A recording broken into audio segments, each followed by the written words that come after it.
Hello বন্ধুরা, কেমন আছো? সব ভালো তো?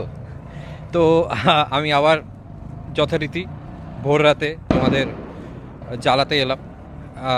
আমার কাছে এই টাইমটাই যা পাই, বিকজ তাছাড়া আর সময় হয় না। সকালবেলা যখন আমি বাড়ি ফিরি এই অ্যারাউন্ড 5টা, তারপরে একটাই কাজ করার থাকে, সেটা হচ্ছে ঘুম থেকে উঠতে উঠতে বেজে যায় 12টা, 12:30, মাঝে মাঝে 1টা।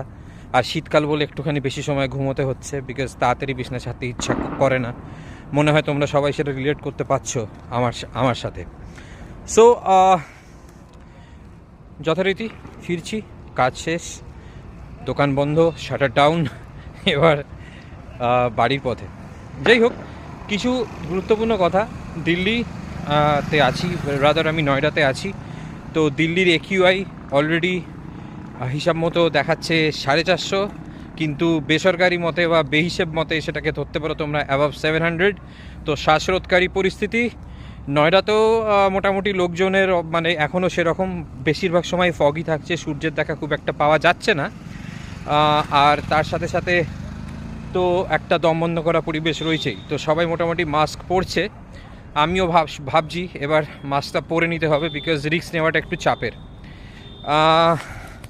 অ্যাপার্ট ফ্রম দ্যাট, দিল্লিতে কিছু কিছু মানুষ তারা অবরোধও করেছে বিকজ অফ দিস, বিকজ এই জিনিসগুলো প্রতি বছরই হচ্ছে, লাস্ট 10 বছর ধরে স্পেসিফিক্যালি বেড়েছে।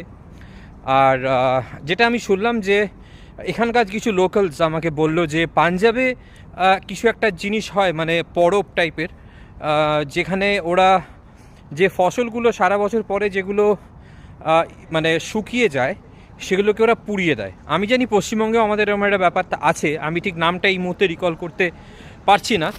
তো সেই কারণে সেই যে ফসলগুলো পোড়ানো হয়, তার যে ধোঁয়াগুলো ওপরে যাচ্ছে, এবং সেইগুলোই নাকি আকাশের মধ্যেই করে করে পুরো এই রিজিনটাকে পলিউটেড করে রাখছে। আর যে কারণে এই এতটা সমস্যা শীতকালে, এটা এখানকার লোকালসের থেকে শোনা। বাট একিউআই এর অবস্থা খুব খারাপ, অ্যারাউন্ড 700। এটা আরও বাড়তে চলেছে আগামী দিনে।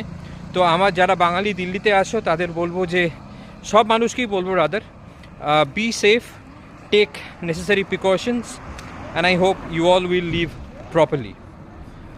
Apart from that, nothing else to say.